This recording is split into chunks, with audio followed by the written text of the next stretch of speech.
The door to John's office was knocked on for the fourth time. He frowned. "Don't you know any manners? Get out!" Emily froze, tears streaming down her face as she apologized repeatedly before closing the door. John stood up impatiently, chasing after her to scold her. Though he tried to lower his voice, every word carried clearly to my ears. "Stop this. No matter how many times you compare them, she'll never measure up to you. Don't cry, sweetheart. I'll give you anything except marriage. Okay?" I rose calmly and pushed open the door he'd forgotten to shut. "She can have the marriage too." "I agree." Less than 30 minutes later, the fourth knock came. John's face darkened. "Can't you see I'm in a meeting? Get out!" Emily's eyes reddened. "Mr. Wilson, I just wanted to refill your water." Her voice trembled until John's glare cut her off. Sobbing pitifully, she bowed and fled. I watched as John's focus unraveled. He couldn't even discuss the North City project anymore. Finally, he stood with a scowl. "Wait here. I need to straighten this out." He stormed out, leaving the door wide open. A woman's muffled cries drifted in, followed by John's coaxing murmur, "Why keep barging in? She's older, how could she compete with you?" My chest tightened. I set the proposal aside and listened to their flirtatious banter. John had a gift for coaxing people. Within minutes, the girl's tears stopped. "I'll give you anything except marriage," he repeated. I stood and pushed through the half-closed door. "Let her have the marriage. I consent." John froze, instinctively shielding Emily behind him. The young woman peered around his shoulder, studying me with bold, critical eyes. "Linda," John said, relief coloring his voice. "Don't trouble her. She's not like those other women. She can't handle your games." He paused. "I'll add another 1% profit share to the Thompson family's cut." 1%. At least $5 million. Such casual generosity. Emily tugged his sleeve. "Mr. Wilson, I didn't mean to cause problems." When my gaze shifted to her, John pulled her closer. "Enough, Linda," he warned. "Know your limits." I smiled coldly. "I've done nothing yet." "Exactly," he said. "Keep it that way." I took a few steps toward the two of them. "I approve of your marriage." My gaze briefly locked with Emily's. "Though whether you can make John marry you, that's up to your own capabilities." John's confidence stemmed from the Wilson family's deeply intertwined business interests with the Thompsons. Our union served as a corporate alliance. Any disruption would cause catastrophic losses for both conglomerates. He returned home past midnight, tossing a gift box at me. "I went too far today." I remained silent. John hesitated. "I meant to keep this from you initially. Should I thank you for trying to spare my dignity?" My voice dripped with sarcasm. His brow furrowed. "Nothing actually happened." "Why the hostility?" The air turned glacial. Retrieving a designer handbag from the box, he offered it with forced patience. Emily was terrified. It took hours to calm her down. "You've always been the reasonable one, don't make me coddle you too." When I didn't respond, he slammed the bag beside me. "Enough." Lighting a cigarette, he exhaled sharply before speaking through the haze. "Our marriage was doomed to stagnancy from the start. Don't pretend you expected passion." I kept my eyes on the smoke tendrils curling toward the ceiling. "Fine," he ground out after prolonged silence. "I'll have her resign. She won't bother you again. Satisfied?" The oversized wedding ring dug into my finger as I studied the stranger through the nicotine fog. "Linda, speak." 40% equity share. His cigarette froze midair. 40? You think you deserve, jaw-clenching. He cut himself off. For endless minutes, his eyes raked over me like I'd materialized from thin air. "Should've known." He finally sneered, stubbing out the cigarette. Thompson women will whore themselves for money. Rising to his full height, he looked down his nose. 40 it is. But Emily stays out of this. His posture straightened visibly as he strode out, shedding the weight of our sham marriage with every step. He always believed he was the one making sacrifices. He'd completely forgotten. Before the corporate marriage alliance, he had been the proactive one. When the Thompson family announced the merger, every affectionate gesture suddenly appeared calculated in his eyes.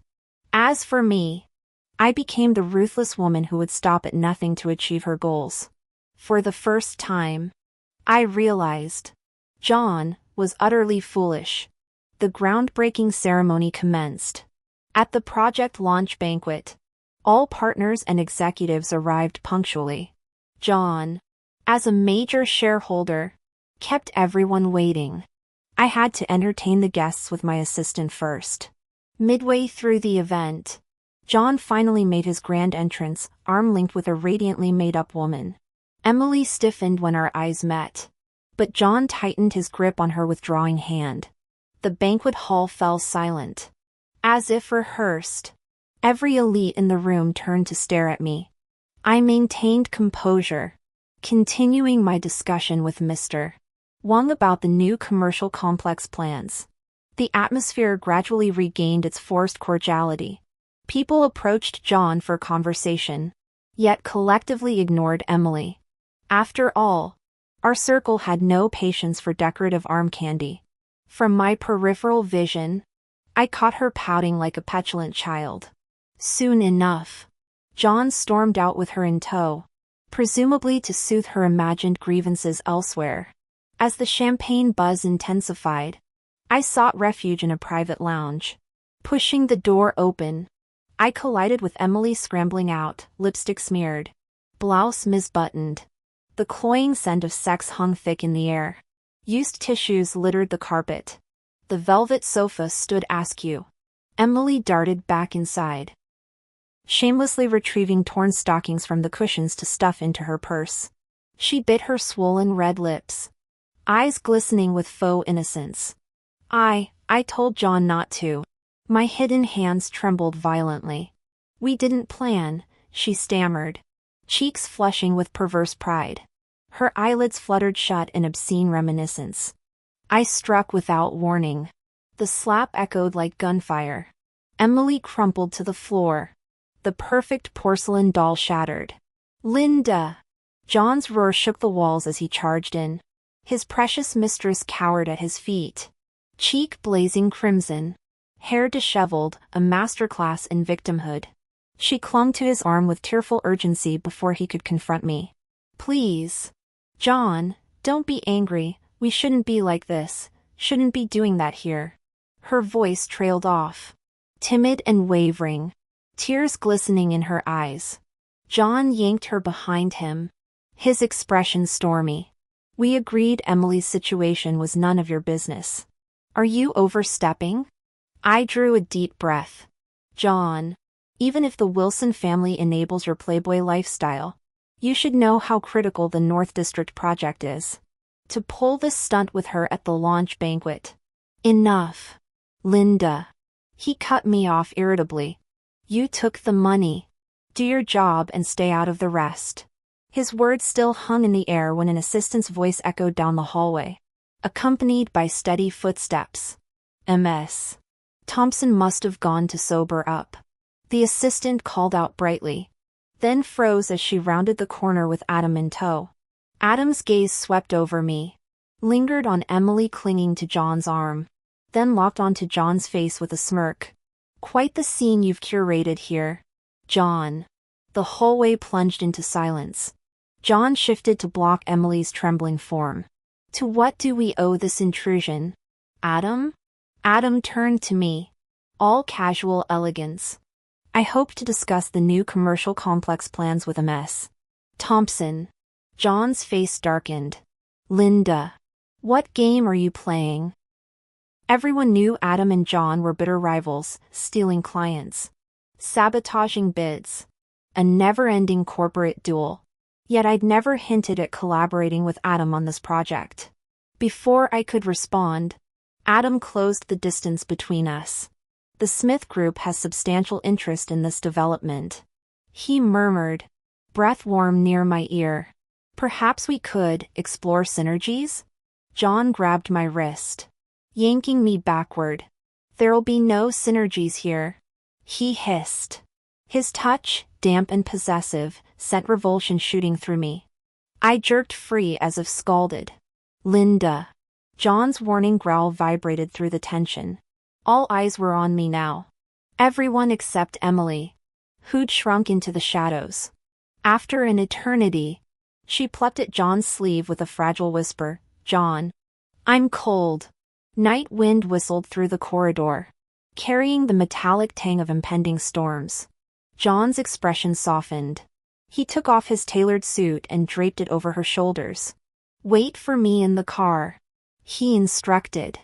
The young girl nodded obediently.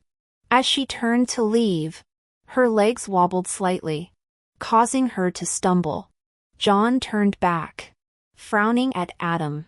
The plans for the new mall haven't been finalized for public. I ignored his words and extended my hand toward Adam. Let's schedule a meeting to discuss details. A smirk played on Adam's lips as he shook my hand. I'll be expecting your visit, Linda. He drawled the last words deliberately. John's sharp gaze snapped toward me. Linda, what's this about? Since when do you collaborate with the Smiths? He pivoted to face Adam with feigned courtesy. Adam, the Wilson family currently isn't seeking contractors for the new mall development. I smiled coolly. I'm afraid your approval isn't required, John. The development rights for that mall exclusively belong to Thompson Enterprises. John's face froze in shock. I gestured toward the lobby with professional poise, my assistant trailing behind. Rest assured, Adam, I added, maintaining perfect composure. There will be no complications regarding the development rights. Adam nodded in agreement. The Thompson reputation speaks for itself. John stood rooted in place, his usually arrogant demeanor cracking with visible confusion. The Wilsons learned about the situation within hours. They summoned me for a family dinner, where John already sat waiting. Over the meal, his parents probed carefully, Linda. Our John grew up rather sheltered. If he's upset you somehow, just tell us. We'll set him straight. I nodded, focusing on my plate. The dining room fell silent until Mrs. Wilson sighed and cut to the chase. We should keep benefits within the family. However upset you are with John, surely you don't mean to let the Smiths profit from this? I looked up in feigned surprise. I'm not sure I follow. John snorted. Stop pretending. All North District projects are joint ventures between our families. How did this new mall suddenly appear on our turf? I set down my fork. Even if I work with Adam, there's no contract violation. Did you really not read the terms before signing away 4 percentage points and the mall rights to protect your little secretary? Mr. Wilson's brows furrowed. You didn't review the contract before signing? John stiffened. I did review it initially. Thoroughly. I confirmed. Until your hero complex made you surrender those concessions. My smile widened. Really? I should thank you, darling.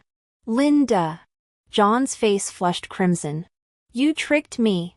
The mall's the most valuable asset in North District. I dabbed my mouth with a napkin.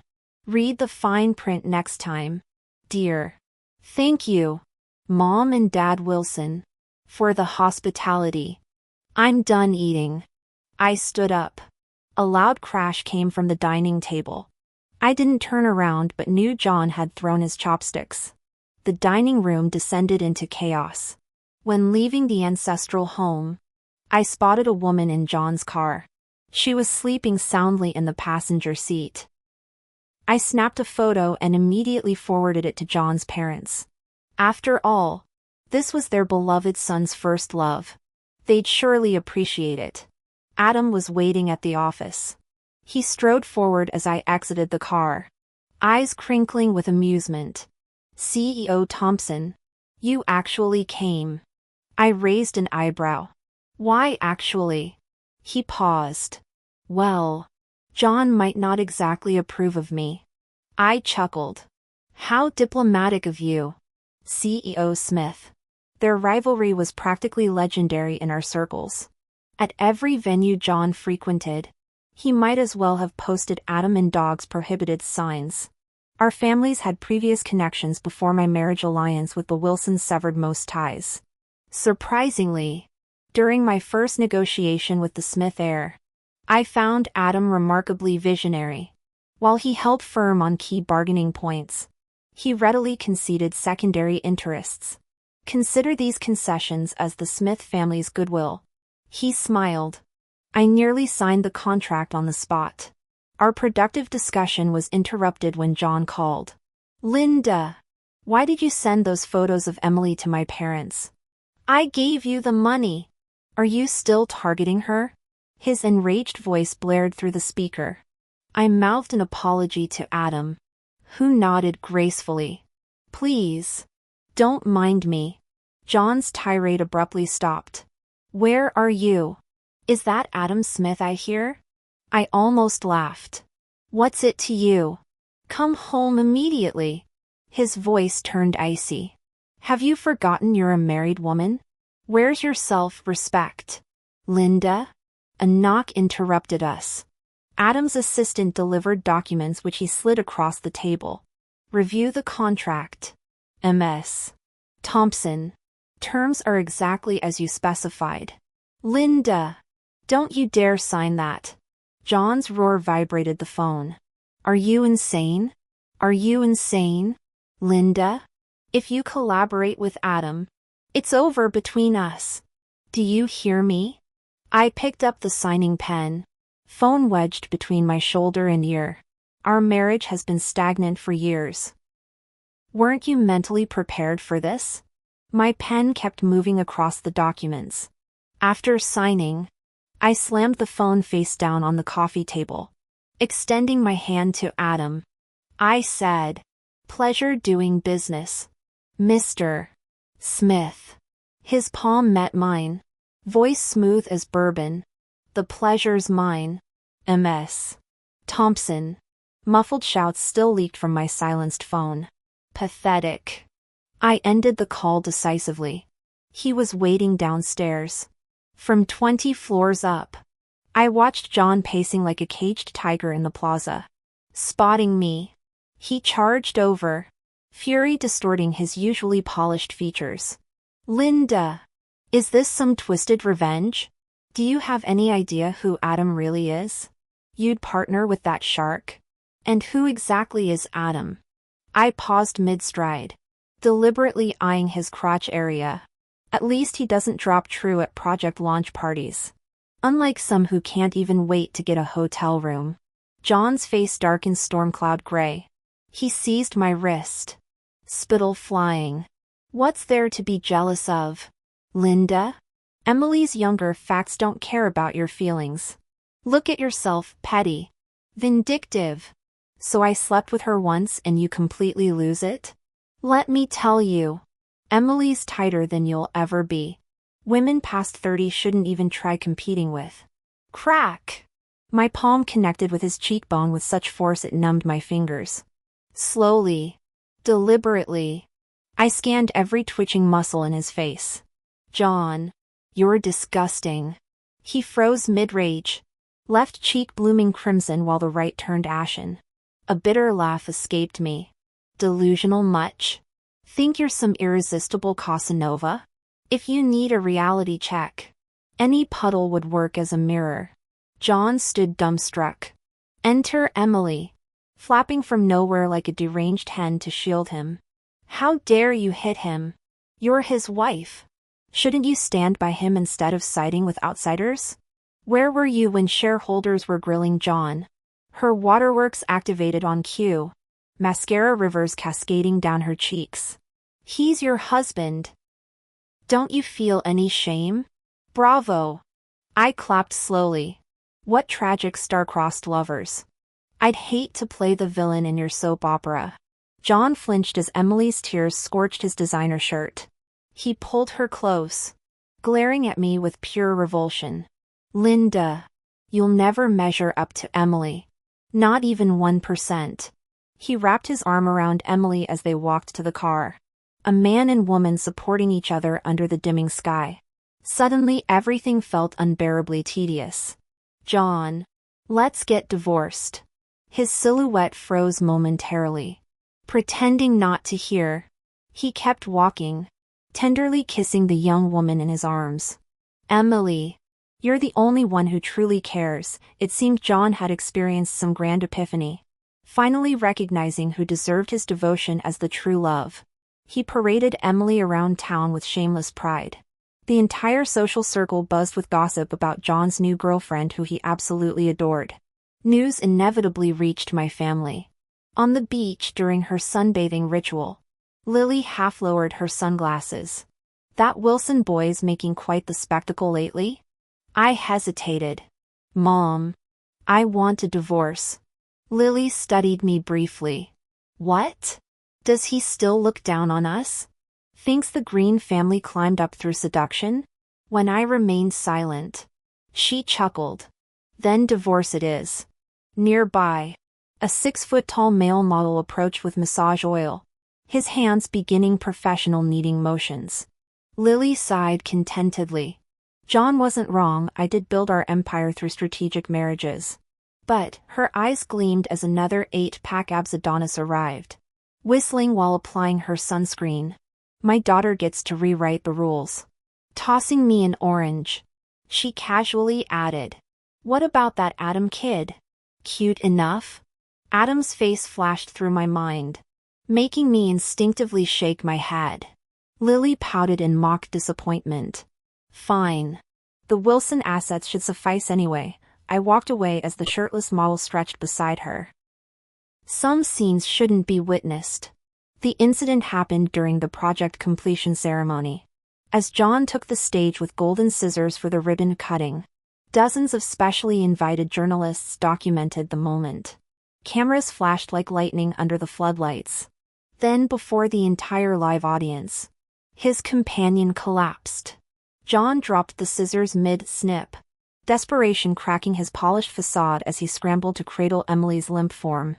Cold sweat beaded on my forehead as panic surged. Emily slowly regained consciousness, her pale face drawn with discomfort.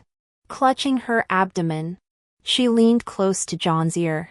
Though I kept my distance, her lips formed unmistakable words, I think I'm pregnant. Every camera lens instantly zoomed in as someone's phone screen projected onto the conference display.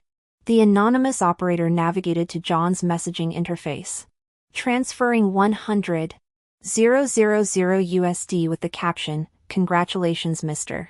Wilson. May your heir arrive swiftly." Chaos erupted. John frantically tapped his phone before glaring daggers at Adam's direction. Across the room, Adam casually raised his champagne flute in mock salute. Congratulations are in order, John. He smirked. Emily trembled like startled prey, tears streaming down her face as John shielded her eyes with his palm. Don't be afraid, he declared, sweeping her into his arms. I'll always protect you. That night, Emily secretly called me using John's phone. Looks like I've won. Sister. She gloated. John's promised me the grandest wedding. A man's voice interrupted. What are you doing, Emily? Her tone sweetened instantly. Waiting for you, darling. The Wilson family's PR team scrambled as stock prices plummeted. Shareholders dumped stocks while tabloids feasted on the scandal. Billionaire heir's secret love child. Irrefutable payment records glowing on corporate screens. Even their crisis managers couldn't spin this. When summoned to the Wilson estate, I found John kneeling rigidly in the foyer. His mother attempted mediation, but the damage was done. Across financial networks, the Wilson empire bled billions by the minute, their dynasty crumbling under the weight of one ill-advised text projection.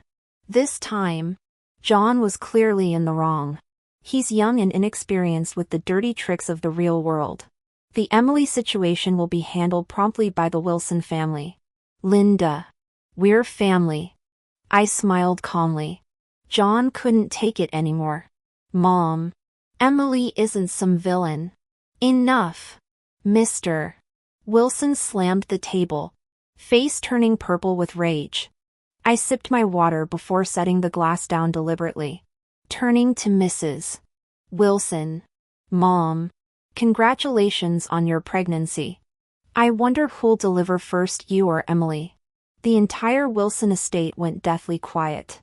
John sprang up from the floor, staring at his mother like a cornered animal. What the hell does this mean? You're replacing me? In our circles, few choose to have children past 50. When I'd learned of Mrs. Wilson's pregnancy, my first thought was clear: John had become expendable. The Wilsons were starting fresh. Mr. Wilson's palm cracked against the mahogany. Look at the mess you've made. The company lost $3 billion overnight. How do you plan to explain this to shareholders? John's face cycled through emotions like a slot machine. His father stood, delivering the final blow. You're removed from operations effective tomorrow.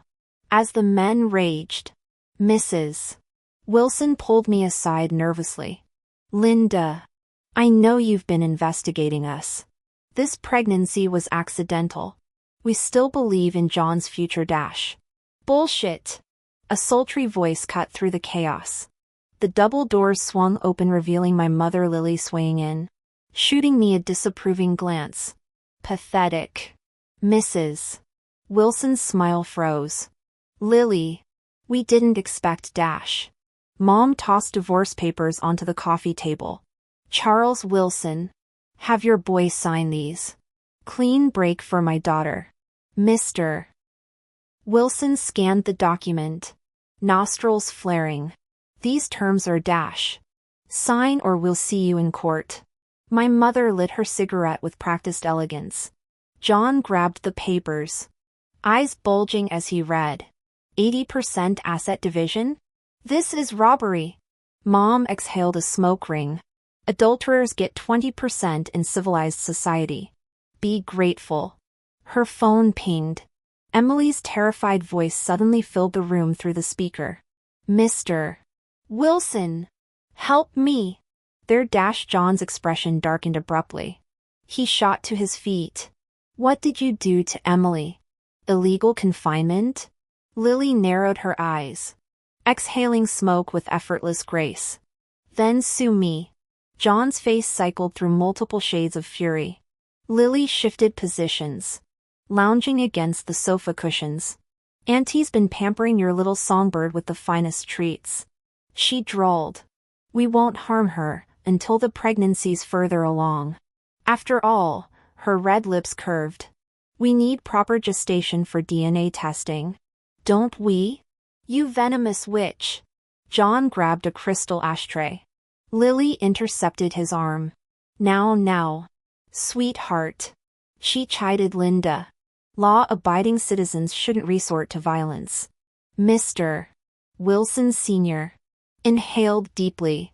Madam Green, have you considered the commercial repercussions if our children divorce? Linda stubbed out her slim cigarette. Let the markets crash. John signed the divorce papers with trembling hands. Love's martyr enduring humiliation. Lily trailed us to the courthouse. Emerging from City Hall, we faced a media circus. Reporters swarmed before John processed the situation. Microphones jabbed at Lily's face. Ms. Green, is acquiring Wilson Enterprises retaliation for your daughter? Do you plan merger with Adams Holdings? Lily smoothed her chignon.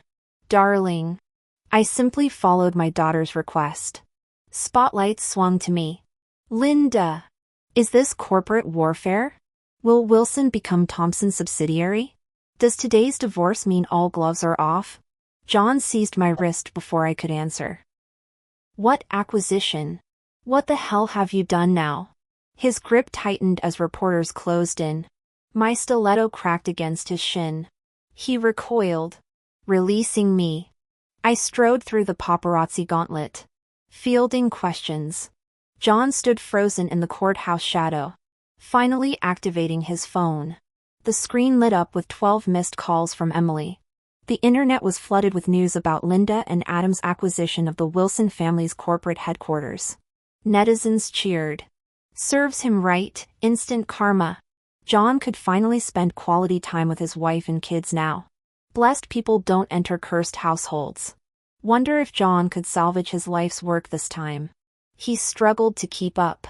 When I glanced back, I flashed a rare smile. John, you're such a complete idiot. The new mall approval came through shockingly fast. Before the foundation was even finished, Adam had secured tenants. Contrary to my expectations, he transformed it into a viral hotspot. Gesturing at the surrounding business district, he explained this approach would revitalize the entire North Side rather than creating isolated prosperity. He bypassed celebrities and influencers entirely, building his own marketing team. Their scripted narratives about the mall's luck-bringing powers and wish-granting energy worked better than expected. The North Side's economy surged, profits doubling in Thompson Holdings accounts. At the victory banquet, glasses clinked as Adam looked up with amused curiosity.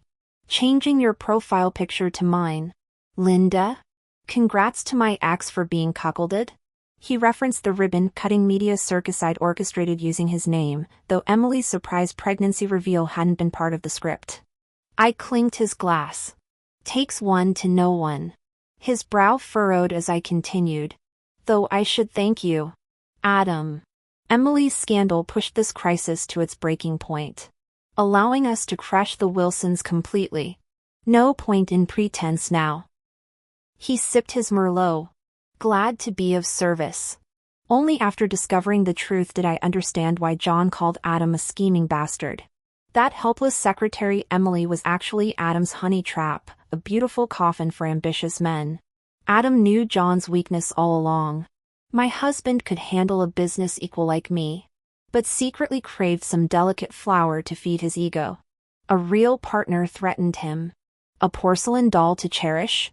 That he understood. John Wilson. That little flower, Emily, was custom made for him. I saw John again on the day Adam and I finalized our renewed partnership. Autumn winds howled outside, scattering golden leaves across the pavement as I waited by the entrance. When I emerged, he stood frozen for a moment before I brushed past him. Linda, he rasped when I'd taken 3 steps, his bloodshot eyes drilling into me. You've changed. I paused. Something to discuss? When he hesitated, I added dryly. No loans available here. John's bitter chuckle carried through the crisp air. I'm not here for money. His gaze turned misty, lingering on my face with painful familiarity.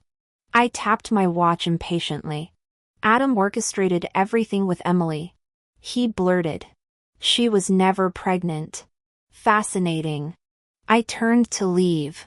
John lunged forward, desperation cracking his voice. Don't you see? The affair wasn't my choice.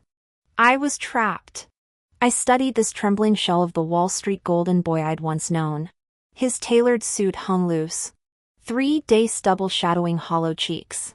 Pull yourself together, John. I sighed. Your newborn brother needs you now that the Wilson empire's collapsed. Though I hear your 60-year-old father's trying for another heir these days. His face drained of color as I strode toward the revolving doors. Behind me, John's anguished shout echoed through the financial district. Why blame me? Adam's the puppet master.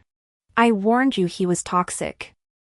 Security swarmed the lobby as I stepped into my town car, the faintest smile touching my lips. Through the tinted windows, I watched former hedge fund Prince John being escorted off the premises, his ruined Italian loafers crunching dead leaves underfoot. Bargaining with a tiger? You'll regret this. I'll be waiting for the day you come crawling back. I slammed the car door and headed to Linda's newly purchased pool house. This time, she'd upgraded to a fresh-faced model barely out of his teens. Kid looked younger than my baby cousin. When I arrived, Linda was being fed grapes by her boy toy. She pushed the twink aside, scanning my newly signed contract with approval. Good. The Thompson Empire's yours now. I blinked. What? Lily's going to Norway. Lily tilted her head, diamond choker glinting as she pulled her gigolo closer. Northern Lights. Midnight sun. This sugar mama's done being your domestic workhorse. You keep grinding. Sweetheart. She paused at the door. Oh, check on Adam's brother when you get time. The kidney donor we arranged through our channels? I frowned. What about him? Perfect match. Getting married this year. Send an extravagant gift. Emily's earned her bonus after covering 3 of my board meetings last quarter. I nodded. We'll make it rain. The Maserati's engine purred as she disappeared down the driveway, leaving me holding corporate documents still warm from her assistant's printer.